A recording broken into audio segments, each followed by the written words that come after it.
언제까지 그냥 현재 치료만 유지하면서 유보하는 게 그러면 최선일까? 이런 것들도 좀 저희가 고민해 보긴 해야 될 것 같은데요. 근데 이제 유보랑 중단이 뭐 윤리적으로 어떻게 차이가 있느냐 이런 것들이 이제 좀 생각을 해봐야 되는 부분들일 것 같고요.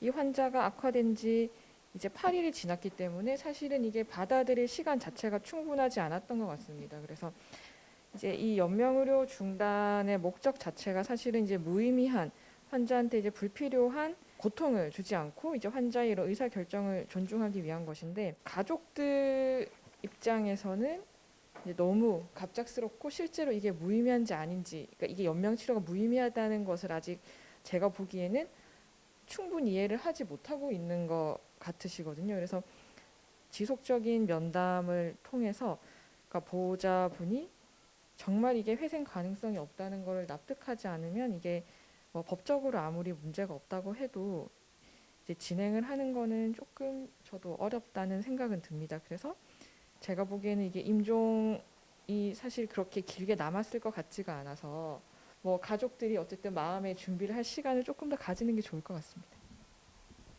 네, 저도 같은 의견인데요. 가장 최신의 의견으로 이제 AD를 작성하셨다는 거는 죽음에 대해서 아무래도 충분히 좀 생각을 하시고 작성을 하셨을 것이다라고 생각해 볼 수가 있거든요. 사전연명으로 의향서를 작성을 하시는 분들을 보면 굉장히 의지를 가지고 일부러 찾아서 내가 이걸 작성해야겠다 하시고 오시는 분들이 많으시거든요.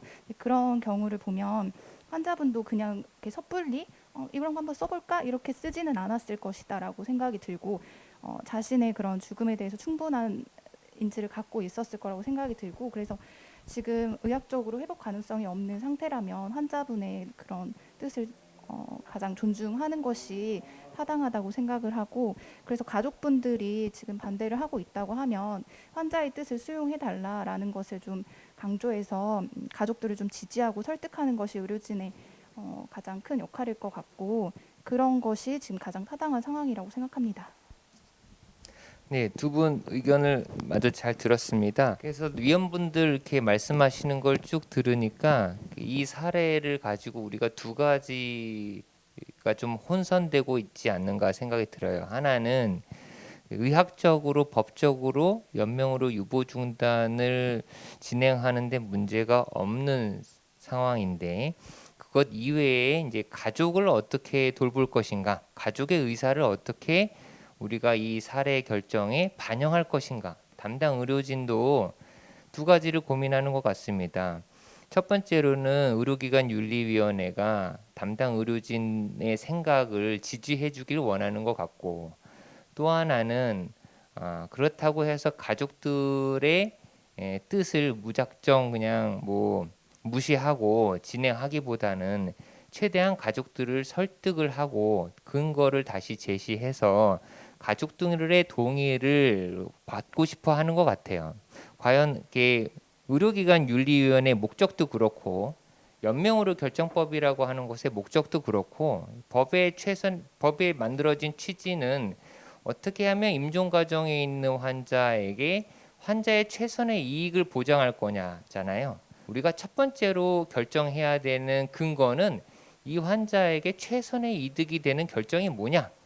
그걸 가지고 그 다음에 그러면 가족 돌봄이나 가족 설명을 어떻게 할 거냐, 이런 순서로 정해야 되지 않을까 생각이 됩니다. 그 사전 연명 의료 의향서에 환자가 그 자신의 의사 표현을 하고 자율성 자기 의지를 담아내는 것이 100% 완벽하진 않다라고 하는 것은 다 알고 있는 사실이죠. 그래서 일단은 그 부분은 우리가 참고는 하되, 이 환자에게 가장 이득이 되는 최선의 이익이 되는 결정은 무엇인가를 먼저 위원님들께서 발표를 좀 의견을 좀 다시 주시기 바랍니다.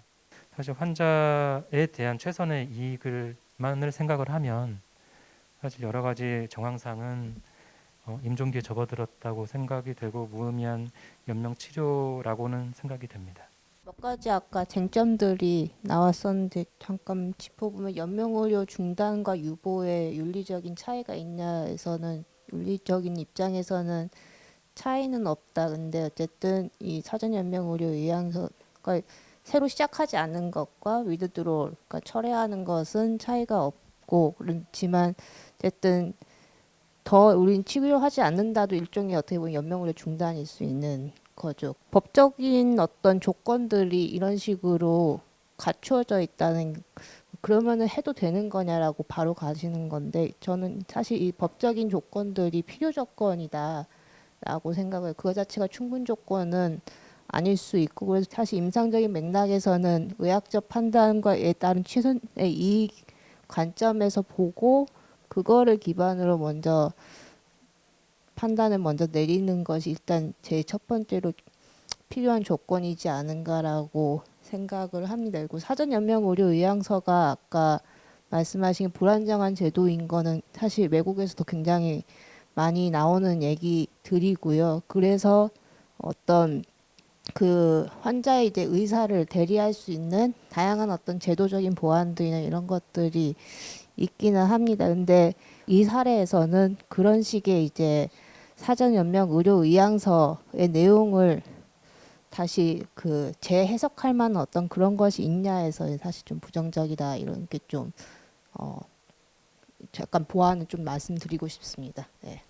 제가 보기에는 사실 환자의 지금 상태에서는 최선의 치료는 사실 저도 연명으로 중단이 맞다고 생각을 합니다.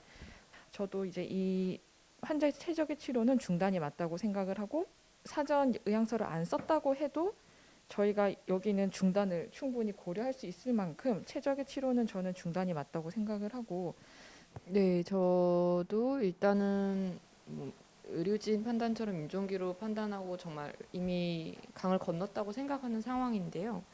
이제 아까 말씀드린 것처럼 그냥 하고 있는 것을 달고 있으면은 언젠가 돌아가실 텐데 그때까지 뭐 가족 돌봄을 위해 시간을 들이던 그냥 환자에게를 보던 시간을 그냥 둘지 아니면 중단을 해야 될지도 조금 약간 다른 문제인 것 같습니다. 만약에 사실 에크모를 안 하고 있으면 다른 것들을 하고 있어도 금방 돌아가시긴 할 텐데요. 그 시간이 그렇게 길지 않을 것 같기도 하고요. 근데 이제 에크모를 하고 있는 환자는 계속해서 계속 이제 시간이 생각보다 더 길어질 가능성이 좀 있고 더 이상 할 연명으로 행위도 유보할 행위도 별로 없는 상황이기 때문에 이 환자는 결국 중단을 해야 된다고 생각을 하고 일반적으로 이제 컴포트 케어라고 생각할 때 이 환자가 이제 계속 그 기계를 유지하기 위해서 수혈을 하고 그러면 환자가 아주 이제 퉁퉁 부은 상태로 막 피나고 이러면서 돌아가시게 될 텐데 그 마지막 모습을 나중에 이제 가족들이 보게 되었을 때 그때도 생각을 해서 좀 어떻게 하면은 마지막 모습이 좀 덜 괴롭고 조금 더 존엄한 모습이 될지를 좀 고려해가면서 의료 행위를 결정해야 될 것 같습니다. 네, 알겠습니다.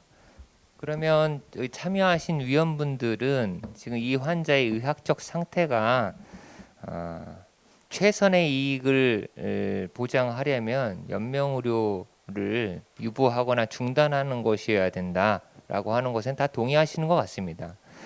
그럼 의학적인 방향은 결정되어 있는데 이 환자의 보호자들이 받아들이지는 못하는 문제. 어찌됐든지 간에 보호자를 어떻게 이제 돌봐주면서 의료진들이 보호자들과 함께 다시 한번 결정하는 것을 우리가 권해준다든지 뭐 방법을 찾아준다든지 하는 걸 해줘야 될 것 같아요. 어떻게 가족들을 좀 돌봐줄 것인가, 이 상황에서 해결할 수 있는 방법은 무엇인가, 거기에 대해서 위원분들께서 한 번 더 고민을 좀 해주고 답을 좀 주셨으면 좋겠습니다. 가족분들이 사실 가장 원하는 것은 함께 있는 걸 바라시는 경우가 많거든요. 그래서 가족분들이 지금 환자분과의 그런 떨어짐, 환자의 사망을 인정할 수 없는 상황이라고 하면 좀 가족분들과 함께 있을 수 있는 시간을 좀 주는 것이 좋다고 생각을 해서 중환자실의 그런 면회 조정이라든지 이런 것들을 좀 배려해 주실 수 있지 않을까 싶습니다. 우리 지금 방역 지침에 따라서 돌아가실 수 있는 가능성이 높은 환자분들은 가족 면회 시간을 좀 늘려주거나 그렇게 좀 배려를 좀 해줄 수 있겠습니까? 가족을 지지하고 임종을 대비할 수 있게 해주는 부분은 굉장히 좀 중요할 것 같은데 담당 의료진은 이제 그거를 시간을 준다라고 생각하는 부분도 있지만 의료진이 해줄 수 있는 영역이 좀 적어서 좀 뭐 원내 사회복지사가 가족을 좀 상담해 주거나 할 수 있는 부분이 있는지 뭐 완화 의료 팀이 있는지 이런 것들 좀 그런 방법이 있을까요? 의료진이 해줬으면 하는 부분들은 이 골오브 케어를 뭐로 설정할 건지 지금 가족과 의료진의 간극이 너무 크기 때문에 그런 부분에 대한 의사소통은 지속적으로 계속 더 해나가야 된다고 생각을 하고요. 원내 사회복지팀에 의뢰를 하셔서 상담을 통해서 이제 계속 가족들 케어를 하거나 아니면 완화의료팀으로 의뢰를 하셔서 좀 같이 그 사전 돌봄 계획 과정을 좀 같이 좀 수립을 하는 것이 필요할 것 같다고 생각합니다. 그리고 이제 이 가족의 경우에는 사실 이후에 어떤 트라우마틱한 데스 상황에서 이제 어떤 사별의 위험, 애도 과정이 굉장히 어려울 걸로 예상이 되기 때문에 완화의료팀을 통해서 이후에 사별 지원까지 조금 같이 연계가 됐으면 좋겠습니다. 굉장히 좋은 의견인 것 같습니다. 혹시 그 우리 간사가 파악하신 정보 중에 이 환자 중환자실 입실하고 난 다음에 완화 의료팀에게 무슨 그 팔리에이티브 케어랑 관련된 완화 돌봄 또는 컴포트 케어랑 관련된 협진이 나간 적이 있습니까? 네, 지금 일단 중환자실 입실하신 지 8일밖에 되지 않는 상태여서 완화의료팀에 의뢰가 되지는 못한 상황이지만 근본위원회 결과를 통해서 환자분 그리고 가족분들이 최대한 좀 받아들이고 숙고의 시간을 가지실 수 있도록 좀 지원을 해주고 완화의료팀에 연계가 될 수 있으면 더 좋을 것 같습니다. 믿고 계신 종교나 아니면 어떤 영적 돌봄이나 이런 면담이 필요하거나 도움이 필요하지는 않은지 혹시 알고 계신가요? 이 가족은 특별히 종교가 있거나 하지는 않았지만 어떤 영적 지원은 사실 종교와 무관하게 환자든 가족에게 지원이 되어야 된다고 생각을 하고요. 그 부분도 아마 완화의료팀에서 같이 좀 협업을 해주실 수 있을 거라고 생각됩니다. 지금까지 우리가 두 가지를 얘기를 했습니다. 환자의 의학적인 필요 또는 가장 최선의 이익이 뭐냐라고 하는 것을 의논했고, 두 번째로는 가족이 왜 받아들이지를 못하고 있을까? 가족의 문제, 가족의 동의를 받고자 하려면 우리가 무언가를 좀 더 해야 할까? 의료진이 뭔가를 좀 더 해야 될까? 라고 해서 여러 위원들께서 세 가지 정도 얘기해 주셨습니다.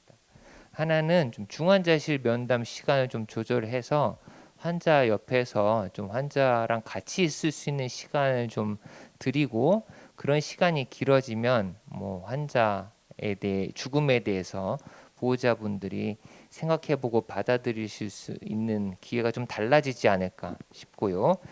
두 번째로는 그 치료 목표를 재설정해야 되는데, 그런 치료 목표 재설정을 하려면 아무래도 완화의료팀의 협진이 필요할 것 같습니다. 그래서 우리 의견으로 여러 위원들이 동의하시면 완화의료팀 협진을 좀 하자고 담당 의료진들에게 전달을 하겠습니다.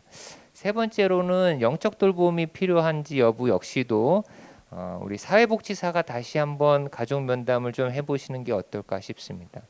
우리가 의료진으로서 담당 의료진으로서 항상 염두에 두어야 되는 것이 환자의 이득이기도 하지만 그 환자의 가족이 받을 상처와 마음의 고통도 염두에 두어야 되기 때문에 그런 것을 지금 굳이 우리가 여기서 법적으로 중단할 수 있습니다라고 우리 답을 내려주는 것보다는 가족과 함께 좀 더 그런 이야기를 통해서 환자에게 가장 도움이 되는 것이 무엇이겠는가를 선택할 수 있는 시간을 다시 한번 가족들이 가질 수 있게 그런 상담과 면담을 먼저 해보는 것이 도움이 되지 않을까 생각이 됩니다. 외부 위원으로 참석하신 최 교수님께서 이 사례의 토론을 좀 보시고 우리 위원들이 좀 항상 염두에 두어야 되겠다라고 하는 어떤 윤리적 관점에 대해서 코멘트를 해주실 수 있으면 좀 듣고 마무리를 지을까 합니다. 네.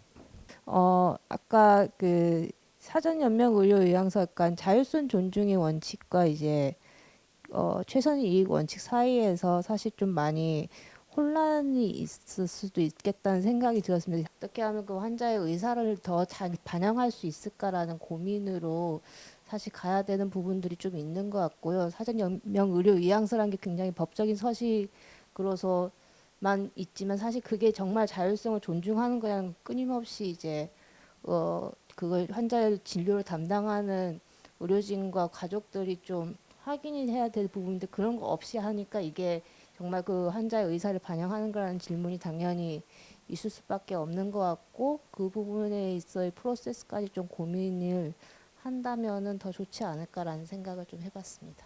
네, 고맙습니다. 그러니까 우리가 이 법이 없었던 때에는 그 가족의 동의를 받고 하는 절차를 굉장히 중요하게 생각했지만 이 법이 생기면서 달라진 것 중에 하나가 환자의 최선의 이익이 무엇이냐라고 하는 것을 고려할 때 가족의 의견 플러스 가족의 의견 외에도 환자가 예전에 남겨놨었던 자기 결정, 사전연명 의료 의향 이런 것들을 반영하라라는 거잖아요. 그런 의학적 이득에 환자의 의사가 반영이 되어야 최선의 이익이 실현될 수 있다라고 하는 것이 법의 취지이다 보니 하지만 그 법을 문서화시켜서 시행할 때는 우리 아까 백 의원께서도 얘기하셨지만 가족이라고 하는 부분을 항상 놓칠 수가 있어서 예전과 다르게 가족의 의사를 절대적으로 거기에 따라서 DNR을 받는다든지 그렇게 결정하는 것은 아니지만 그럼에도 불구하고 역시 우리 의료 현장에서는 법 절차에 가족의 의견도 최대한 반영이 될 수 있게끔 시간을 주고 돌봐주고 할 수 있다라면 환자의 최선의 이익에 덧붙여서 가족 돌봄까지도 더 실현할 수 있지 않을까 생각이 듭니다. 많은 위원들께서 시간 할애해 주셔서 감사하고요. 1차 의료기관 윤리위원회 회의를 이것을 종료하고자 합니다. 감사합니다.